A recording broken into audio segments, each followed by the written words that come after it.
Patay ka na sa amin, Althea. Huwag na huwag kang magpapakita sa kasal ng kapatid mo. Ni anino mo ayaw naming makita. Ang mga salitang iyon, parang matatalim na piraso ng yelo na pumusok ng sabay-sabay sa aking pandinig, dumireso sa puso ko. Boses yon ng sarili kong ina, si Mama Teresita. Ang bawat pantig, kasing lamig ng Disyembre, kasing tigas ng bato. Nanlamig ang buo kong katawan, mula anit hanggang kalampakan. Ang hawak kong telepono, na kanina lang ay parang karugtong ng aking kamay, biglang naging parang 1,000 kilong pabiga. Gusto ko itong ibagsa, pero ang mga daliri ko'y nanigas, hindi sumusunod sa aking isi. Nabibingi ako, hindi sa ingay, kundi sa bigat ng katahimikan na sumunod sa kanyang mga salita. Ang dibdib ko, parang may malaking bakal na paulit-ulit na ipinupukpok dito. Bawat pintig ay nagdudulot ng matinding kirot, bawat paghinga ay isang pakikibaka. Bakit? Yun lang ang nagawa kong ibulong, isang tanong na puno ng sakit at pagkalito. Pero alam kong wala na siya sa kabilang linya. Pinatayan na niya ako ng telepono. Ang tunog ng dial tone ay parang isang sigaw ng pagtatakwil. Ang kasal ni Cassandra, ang bunso kong kapatid, ang prinsesa ng aming pamilya. Ang araw na dapat sana'y puno ng pagdiriwang, ng kawanan, ng pagmamahalan. Para sa kanya, para sa aming pamilya. Pero bakit ganito ang naging kapalaran ko? Anong nagawa kong kasalanan? Anong pagkukulang? Para marinig mula sa sarili kong ina na patay na ako para sa kanila. Ang mga luha, na kanina ko pa pinipigilan sa takot na baka marinig niya ang aking paghikbi, ay nagsimula ng mamuo sa aking mga mata. Nagbabadyang umagos na parang rumaragas ang ilo. Hindi ko maintindihan. Dito ba talaga magsisimula ang kwento ng aking paghihiganti? Isang paghihiganti na kailanman ay hindi ko hinangad. Ngunit tila itinutulak ako ng padhana, ng kanilang sariling kalupitan. Ako si Althea Sandoval. Dalaga, nasa kasagsagan ng aking karera bilang isang kilalang interior designer sa Maynila. Marami ang nagsasabi, mula pa noong ako'y isang paslit na namumulat sa mundo, na binyayaan daw ako ng gandang hindi raw basta-basta, isang gandang agaw pansin. Kutis na makinis at maputi, mga matang tila nangungusap kahit walang salitang binibitawan, at isang tindig na nagpapahiwatig ng kumbiyansa. Noong una, sa aking kamusmusan, ikinatutuwa ko ang mga papuring iyon. Sino ba namang bata ang hindi matutuwa kapag sinasabihang maganda? Ngunit habang ako'y lumalaki, unti-unti kong naramdaman na ang biyayang ito ay may kaakibat na anino. Isang anino ng inggit, ng mga pasaring, ng mga di makatarungang paghusga. Lalo na mula sa mga taong inaasahan kong magiging aking mga kampi, ang sarili kong pamilya. Ang pamilya ko, masasabi kong hindi kami perpekto. Malayo doon. Si Mama Teresita, isang tradisyonal na may bahay, palagi kong nararamdaman ang hindi nakikitang pader sa pagitan namin. Mahal niya ako, marahil, sa paraang alam niya, sa paraang kaya niya. Pero ang pagmamahal niya kay Cassandra, ang bunso, ang paborito, ay iba. Kitang-kita, ramdam na ramdam. Si Cassandra, lumaki na tila laging nakukuha ang lahat ng kanyang naisin ng walang kahirap-hirap. Siya ang laging bida sa mga kwento ni Mama, ang laging pinupuri. Samantalang ako, si Althea, kailangang laging magsumikap ng doble, magkakitang gilas sa eskwela, sa mga extracurricular na gawain, para lang mapansin, para lang maramdamang ako'y parte rin, na ako'y mahalaga rin. Naalala ko pa noong nasa elementarya kami. Pareho kaming sumali sa isang drawing contest. Si Cassandra, umiyak na umuwi dahil hindi siya nanalo. Ang ginawa ni Mama, binilhan siya ng bagong manika para tumahan. Ako naman, nanalo ng first place. Ang nakuha ko kay Mama ay isang matipid na, "Oh, sige na, magaling ka na. Huwag masyadong mayabang." Walang yakap, walang hali. Doon pa lang, naramdaman ko na. Ang tagumpay ko, para sa kanya, ay isang bagay na dapat kong ikahiya, o itago. Noong high school naman, ako ang naging valedictorian. Sa araw ng graduasyon, habang taas no kong tinatanggap ang aking mga medalya, ang narinig ko mula kay Mama habang kausap ang isang kumar ay, si Althea, matalino pala yan, mana sa tatay niya. Pero syempre, malaking bagay din, yung itsura niya, nakakadala sa mga judges sa mga contest. Napanganga ako sa narinig ko. Ang pinaghiyapan ko, ang talino ko, ang dedikasyon ko. Nabahiran pa rin ng komento ungkol sa aking pisikal na anyo. Para bang ang aking mukha ang nagdala sa akin sa entablado, hindi ang aking utak. Si Cassandra naman, noong mga panahong iyon, laging may reklamo. Kesyo mas maganda raw ang damit ko, mas marami akong kaibigan, mas napapansin daw ako ng mga lalaki sa eskwelahan. Mga bagay na hindi ko naman sinasadya, hindi ko naman ipinagyayabang, pero sa mata nila, lalo na sa mata ni Cassandra na sinulsulan ni Mama, kasalanan ko. Kaya naman, nang makapagtapos ako ng kolehiyo sa kursong Interior Design, with honors, pinili kong bumukod agad.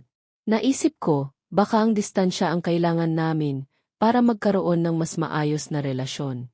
Nagsimula ako sa isang maliit na inuupahang apartment sa Maynila, malayo sa probinsya namin.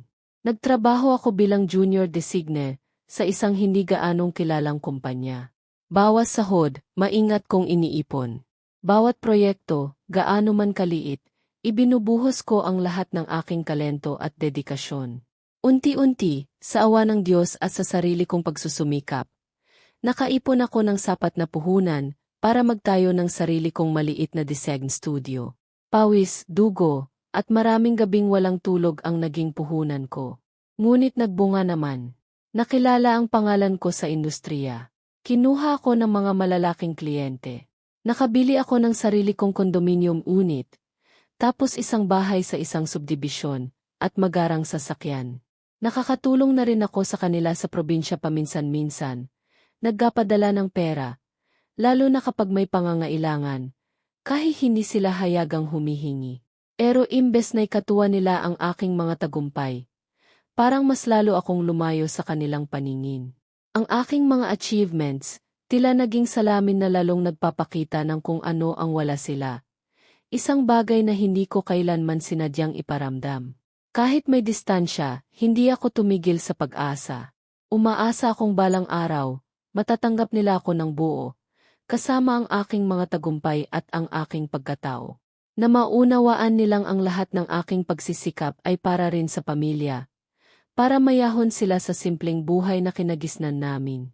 Kaya naman, sa bawat kaarawan, Pasko, anibersaryo nila, o anumang okasyon, hindi ako nakakalimot magpadala ng regalo, ng bulaklak, o tumawag para kumustahin sila.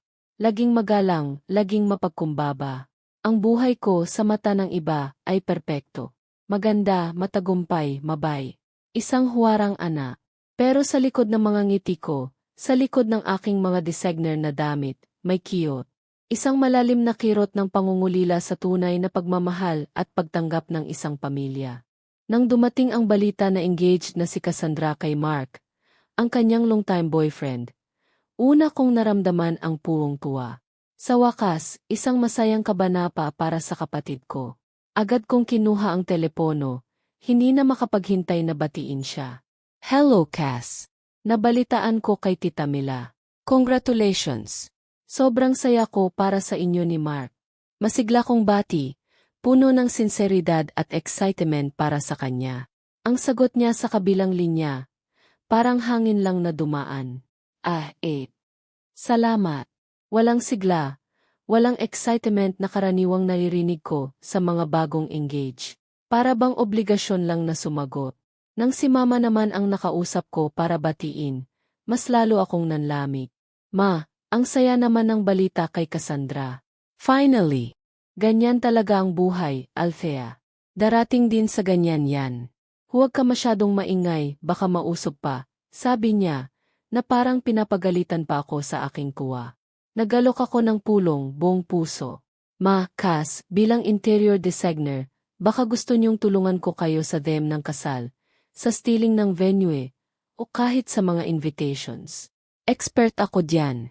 Libre lang, syempre. Regalo ko na sa inyo. Ang totoo, excited akong gamitin ang talento ko para sa kapatid ko. Mabilis ang sagot ni Cassandra, na parang matagal nang pinaghandaan. Naku, ete, huwag na. Nakakahiya naman sa'yo, busi ka pa. Simple lang naman ang gusto namin. Kami na lang ni Mark ang bahala. Salamat sa offer. Si Mama naman, sumigunda agad. Nga, Althea. Hayaan mo na sila. Saka baka mamaya, yung mga suggestion mo, masyadong magarbo, hindi bagay sa amin. Alam mo na, probinsya lang kami. Para akong nasampal ng hindi nakikita. Ang intensyon kong tumulong, minasama pa. Pero pinili kong intindihin. Baka gusto lang talaga nilang sila ang magplano ng lahat. Baka gusto nilang masolo ang moment. Sa mga sumunod na linggo, nagsimula na ang walang humpay na social media updates ni Cassandra. Mga litrato ng kanyang engagement ring na kumikinang, mga post tungkol sa paghahanap ng wedding planner, mga kandidatong simbahan, at ang pinakaabangan niya, ang venue. Bawat post, puno ng mga hashtags, #RoadToForever, #BestDayEver, #SoonToBemersFuentes, #BlessBeyondWords. Nakikita ko ang mga comments ng mga kaibigan niya, ng ibang mga kamag-anak. Lahat sila excited. Ako, kapag nag-comment ako ng, ang ganda niyan, Cass. Excited for you, ang natatanggap ko lang ay isang scene o minsan, isang generic na emoji. Ni minsan, hindi niya ako sinabihan ng, sama ka, ete, sa susunod na food tasting. O, tingnan natin tong venue, baka magustuhan mo. Pakiramdam ko, para akong multo sa sarili kong pamilya. Ang dating agam-agam ko, ang dating maliliit na kirot, nagsisimula ng magkatotoo. May mali, talagang may mali. Hindi lang ito simpleng pag-iwas. Sinubukan kong maging positibo. Baka masyado lang akong sensitibo. Baka nag-overthink lang ako. Baka yung stress ng wedding planning ang dahilan kung bakit sila ganoon. Kaya naman, para ipakita ang buo kong suporta, at para na rin pagaanin ang loob ko, nagpadala ako ng engagement gift. Isang napakagandang set ng South Sea pearls, kwintas, hikaw, at pulseras. Alam kong pangarap niya yun. Nakita ko minsan sa isang lumang magazine na tinitingnan niya iyon ng may paghanga. Mahal iyon, pero para sa kapatid ko, walang halaga ang pera kumpara sa kasiyahan niya. Inisip ko, baka ito ang maging tulay para maramdaman nilang sincere ako. Na wala akong ibang hangad kundi ang kanilang kaligayahan. Lumipas ang 1 linggo, 2 linggo, 3 linggo. Walang text, walang tawag, walang kahit isang post ng pasasalamat. Para bang bato na itinapon sa dagat ang regalo ko. Ang bigat sa dibdib ko. Hindi dahil sa halaga ng perlas, kundi dahil sa bigat ng kanilang pananahimik, sa kawalan ng pagpapahalaga. Sa wakas, hindi ko na natiis. Tinawagan ko si Mama. Ma, kumusta po? Natanggap po ba ni Cassandra yung pinadala kong regalo? Pinilit kong maging kaswal ang kono ko.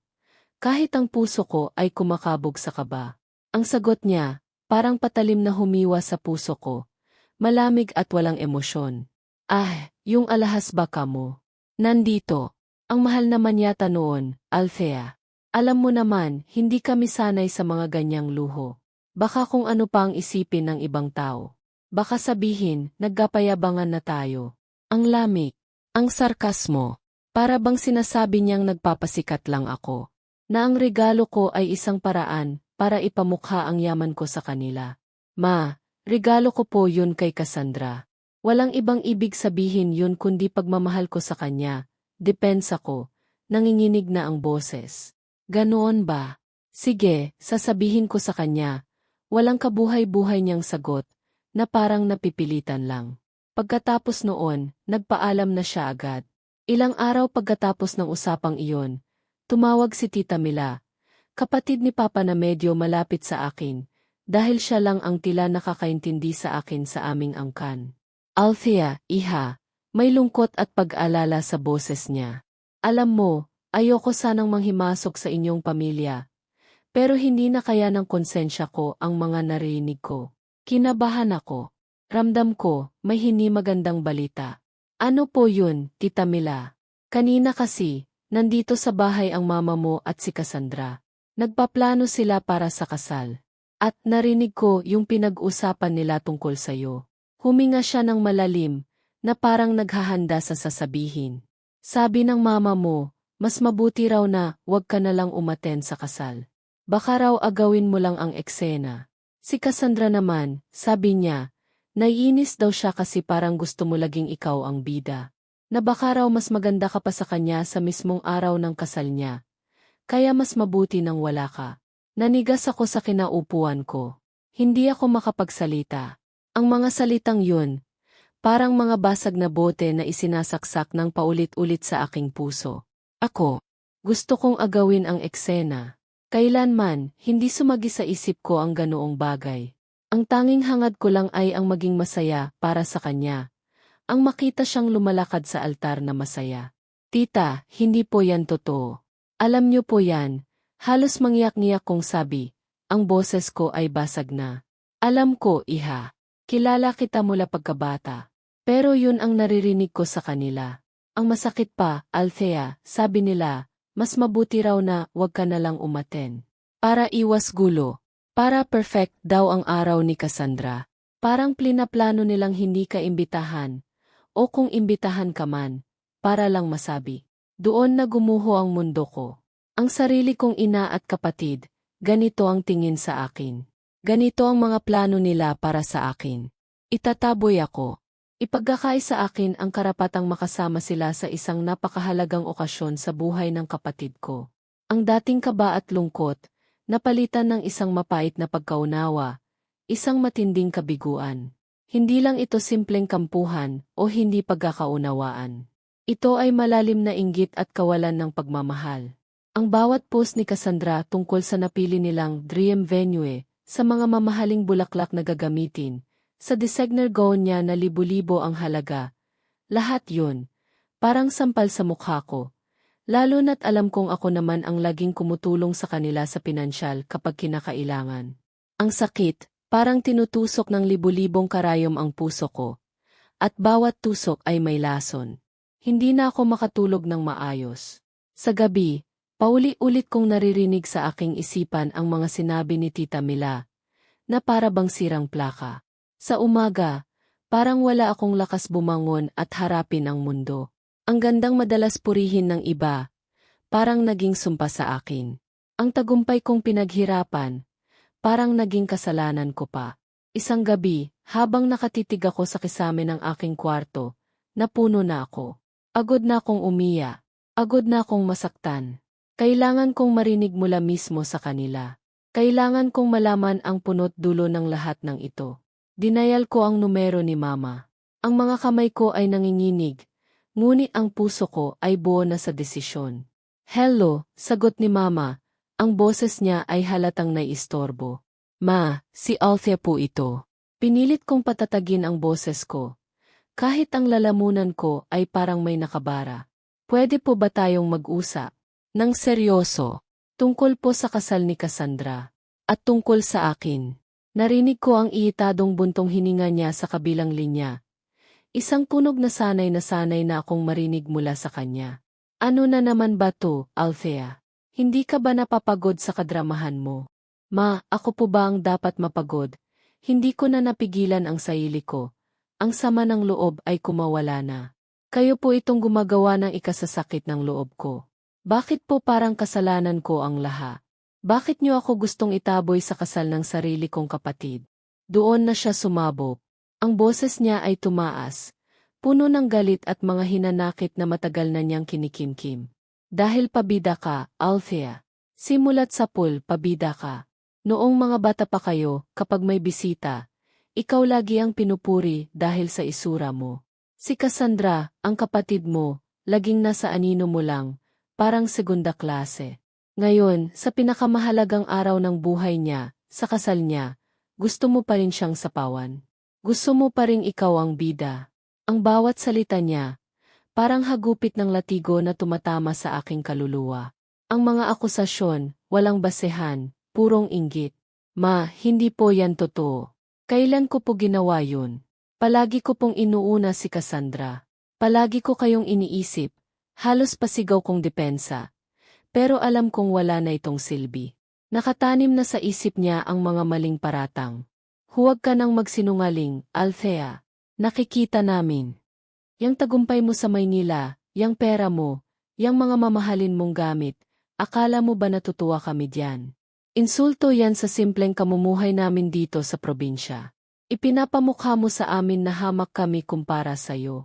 Ayaw ni Cassandra na nandoon ka sa kasal niya. Naiintindihan mo ba? Ayaw niyang maochain mo siya sa sarili niyang kasal. Ayaw niyang ikaw pa ang mapagkamalang bride sa sobrang kagpapaganda mo. Hindi ako makapagsalita.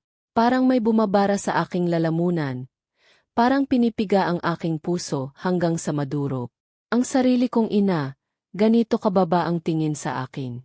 Ang kapatid ko, na itinuring kong kaibigan, ganito pala ang nararamdaman sa akin. Ang sakit ay hindi na mailarawan. Parang dinudurog ang buong pagkatao ko, pinipira-piraso. Kaya para matigil na tong drama mo, para matahimik na ang lahat, dugtong ni Mama, at ang sumunod niyang sinabi ang kuluyang pumatay, ang wawasak sa anumang natitirang pag-asa ko. Patay ka na sa amin, Althea. Huwag na huwag kang magpapakita sa kasal ng kapatid mo. Ni anino mo ayaw naming makita. Mula ngayon, ituring mo nang wala ka ng pamilya. Toot, toot, toot. Inatayan niya ako. Nabitawan ko ang telepono. Bumagsak ito sa sahig, kasabay ng pagbagsak ng puso ko. Napaluhod ako. Ang mga luhang kanina pa nagbabanta ay bumuhos na parang talon. Humagulgol ako ng humagulgol, parang bata. Ang sakit. Ang hapdi. Parang tinipiga ang dibdib ko. Patay na ako sa kanila. Ganun lang kadali yun para sa kanila. Ang lahat ng taon ng pagsisikap kong mapalapit sa kanila. Lahat ng pagmamahal na ibinigay ko. Lahat ng sakripisyo. Nabura sa isang iglap dahil sa inggit at maling hinala. Ilang araw akong parang zombie. Lutang. Walang gana sa lahat ng bagay. Ang mga kliyente ko, napapansin na ang pagiging wala ko sa sarili. Ang maganda kong mukha, nababalutan ng lungkot at pamumuggo ng mga mata. Pauli-ulit kong naririnig ang boses ni Mama. Ang bawat salita niya, nakaukit na sa isip ko. Pero habang lumilipas ang mga araw, ang matinding sakit ay dahan-dahang nag-transform. Nagiging isang malamig, matigas na galit. Isang galit na hindi mapaghiganti, kundi isang galit na naghahanap ng katarungan. Hindi lang nila ako ayaw papuntahin sa kasal. Gusto nilang buwahin ang pagkatao ko. Gusto nilang ipamukha sa akin na wala akong halaga. Na ang lahat ng pinaghiyapan ko ay walang kwenta. At bakit? Dahil sa inggi. Dahil sa takot na baka mas maganda ako sa bride. Ang babaw. Ang sakit. Pero hindi. Hindi ako papayag na sila ang magdidikta ng halaga ko. Hindi ako papayag na sila ang katapos sa kwento ko. Kung patay na ako sa kanila, sisiguraduhin kong ang multo ko ay hinding-hindi nila malilimutan. Isang gabi, habang nag-scroll ako sa social media, trying to distract myself, nakita ko na naman ang post ni Cassandra. Isang larawan ng isang napakagandang garden venue. Ang caption, "Counting the days. Our dream wedding at Villa Sirin. #blessed #almost there." Villa Sirin. Naalala ko, yun ang venue na paulit-ulit niyang binabanggit sa mga kaibigan niya, na pangarap niyang pagdausan ng kasal. Exclusive. Mahal. Elegant. Isang ideya ang biglang sumulpot sa isip ko. Isang ideya na medyo delikado, medyo mabaliw, pero parang may kislap ng pag-asa. O marahil, kislap ng isang matamis na ganti. Sinimulan ko ang aking investigasyon. Bilang isang negosyante, may mga koneksyon ako. Nagganong-kanong. Nag-research. Ginamit ko ang aking mga contact sa real estate. Nalaman ko na ang Villa Sirin, bagamat sikat at maganda, ay may mga pinagdadaan ng financial difficulties. May mga utang na kailangang bayaran. Ang may-ari, isang matandang mag-asawa, ay nag-isip na raw magitir at bukas sa posibilidad na ibenta ang property kung may tamang offer. Biglang nagkaroon ng liwanag sa madilim kong mundo. Ang galit ko, nagkaroon ng desisyon. Hindi ako simpleng hindi sisipot. Hindi ako simpleng iyak sa isang tabi. Gagawin kong ang mismong pangarap nila ang magiging instrumento ng aking pagbangon. Agad akong nag-set ng meeting sa mga may-ari ng Villa Sirin, MR and MRS de Leon. Noong una, halata sa kanilang mga mukha ang pagtataka. Isang batang babae, isang interior designer, interesadong bilhin ang isang malaking property. Kitang-kita ko ang pagdududa sa kanilang mga mata. Pero nang inilahad ko ang aking business plan, ang aking vision para sa lugar, na hindi lang para sa events, kundi para maging isang boutique hotel and wellness retreat. At ang aking financial capacity, na hindi nila alam ay bunga ng ilang taong pag-iipon at matalinong investments, unti-unti nagbago ang kanilang ekspresyon. Nakita nila ang determinasyon sa aking mga mata. Nakita nila ang passion. Nakita nila ang isang seryosong negosyante. Ang sumunod na mga araw ay naging abala. Mga meeting sa abogado, mga financial review, mga negosasyon na umaabot hanggang gabi. Bawat pirma sa dokumento, bawat desisyon, ay may biga. May mga sandaling nagduda ako sa sarili ko. Ama ba tong ginagawa ko? Hindi ba masyadong sukdulan? Pero kapag naalala ko ang mga salita ni Mama, ang sakit na idinulot nila, ang paggatakwil, nawawala ang lahat ng pag-aalinlangan ko. Napapalitan ito ng isang matigas na determinasyon. Ito na ang paraan ko para bawiin ang aking dignidad. Ito na ang paraan ko para ipakita sa kanila na hindi ako isang basura na pwede lang nilang itapon. Isang linggo bago ang takdang petsa ng kasal ni Cassandra, natapos ang lahat. Ang Villa Serene, ang pangarap nilang venue, ang lugar kung saan nila gustong ipagdiwang ang kanilang happily ever after, ay opisyal ng pag-aari ko. Ako, si Althe Sandoval, ang bagong may-ari. Walang sinuman sa pamilya ko ang nakakaalam. Ang sikreto ay ligtas sa akin at sa ilang piling tao. Kasama na si Mr. De Leon na pumayag manatili bilang konsultan. Isang maliit, mapaglarong ngiti ang sumilay sa aking mga labi. Hindi ito ngiti ng purong saya, kundi ngiti ng isang taong naghahanda para sa isang pagtatanghal na hindi nila malilimutan. Ang multo ay handa ng magparamdam. Dumating ang araw ng kasal. Maaga pa lang, 6:00 ng umaga, naroon na ako sa Villa Serene. Ang sikat ng araw ay dahan-dahang sumisilip, nagbibigay ng ginintuang kulay sa hardin. Suot ko ang isang simpleng pero eleganteng silk dress na kulay ivory. Ang buhok ko ay nakaayos sa malalambot na alon, at ang makyup ko ay natural lang pero nagpapatingkad sa aking mga tampo. Gusto kong magmukhang payapa, kalmado, in control. Ang kabaligtaran ng nararamdaman ko ilang linggo lang ang nakalipas. Naglakad-lakad ako sa paligid. Tiningnan ko ang bawat detalye ng preparasyon, ang mga bulaklak na lavender at puti na request ni Cassandra, ang mga ilaw na nakasabit sa mga puno, ang setup ng mga lamesa sa reception area. Lahat ay perpekto, ayon sa kanilang plano. Ang dating venue manager, si Mr. De Leon ay kasama ko. Siya na ngayon ang aking general manager. Nabrief ko na siya sa kung ano ang mangyayari.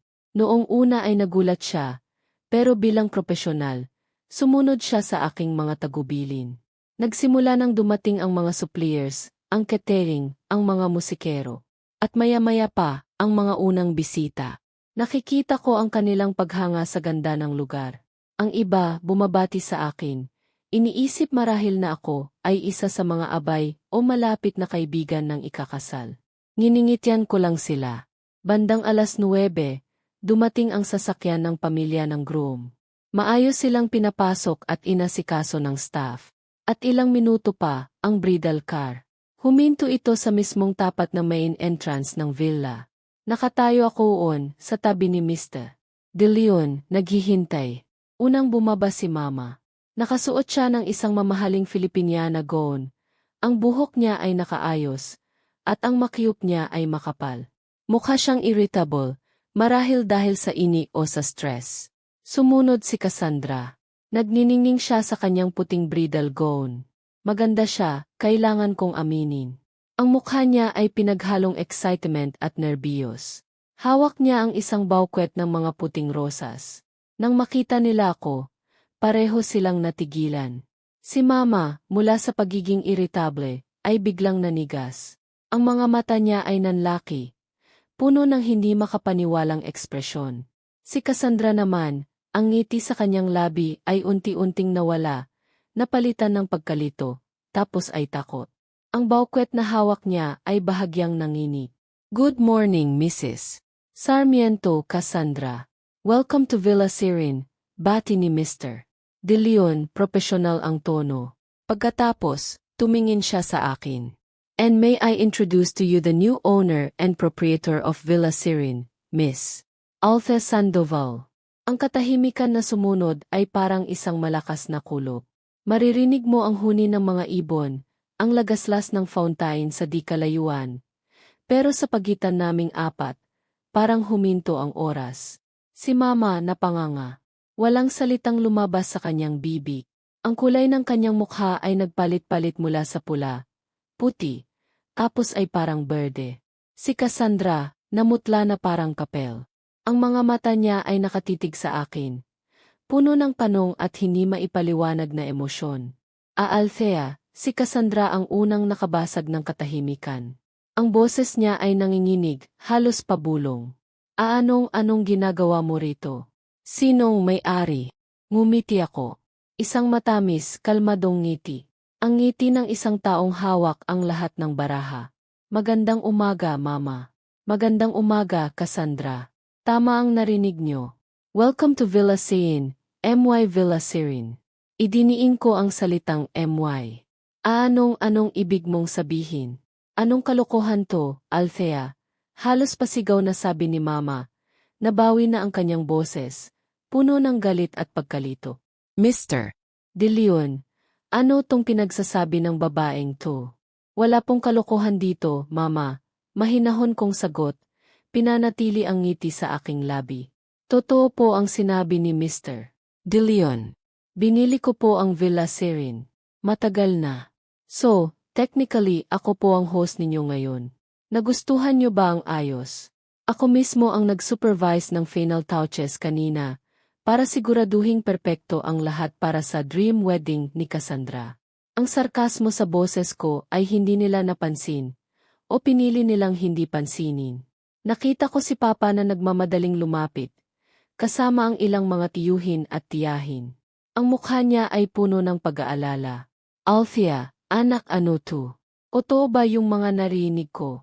Tumango ako. Opo, Papa. Totoo po. Tumingin ako sa kanya ng may respeto. Si Papa, kahit minsan ay tahimik lang, alam kong mahal niya ako. Pero nadadala lang siya ni Mama. Si Cassandra, nagsimula ng mamuo ang mga luha sa kanyang mga mata. Pero bakit, Ed? Bakit mo to ginagawa sa amin? Sa kasal ko pa talaga. Para ipahiya kami. Ang boses niya ay basag na, puno ng hinanaki. Dito na ako huminga ng malalim. Oras na para sa susunod na eksena. Hindi ko kayo gustong ipahiya, Cassandra. Gusto ko lang ipaalala sa inyo ang ilang bagay. Tumingin ako kay Mama. Naalala mo pa ba ang huli nating pag-usat sa telepono, Mama? Ang mga binitiwan mong salita. Napatay na ako sa inyo. Na huwag akong magkapakita rito. Naituring kong wala na akong pamilya. Bawas salita ko ay may diin. Nakita ko ang paglunok ni Mama. Ang galit sa kanyang mukha ay napalitan ng bahagyang takot. Well, nandito ako, nagpatuloy ako. At ang lugar na ito, ang pinapangarap ninyong venue, ang lugar kung saan ninyo gustong ipagdiwang ang pinakamasayang araw sa buhay ni Cassandra, ay pag-aari ko na ngayon. Muli, idiniin ko ang pag-aari ko. Huminga ako ng malalim.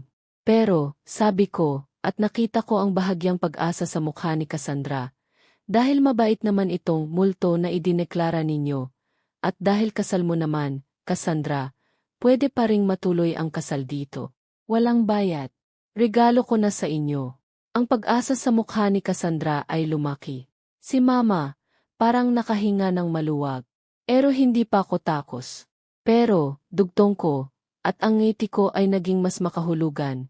May isang maliit na kondisyon. Anong kondisyon? Sigaw ni Mama, bumalik ang pagiging mataray. Pero alam kong nasa bingit na sila ng kaba. Ang mga bisita sa paligid ay nagsisimula ng magbulungan. Ang eksena ay nakakaagaw na ng pansin. Simple lang, sabi ko, habang tinititigan ko sila isa-isa. Ang boses ko ay kalmado pero matatag. Sa reception mamaya, bago magsimula ang program, bago ang inyong first dance, Cassandra, tatayo kayong dalawa ni Mama sa entablado. Sa harap ng lahat ng bisita ninyo, sa harap ng buong angkan natin. At hihingi kayo ng dispensa. Ikaw, Mama, sa lahat ng masasakit na salitang ipinukol mo sa akin, sa pagkatakwil mo sa akin bilang ana.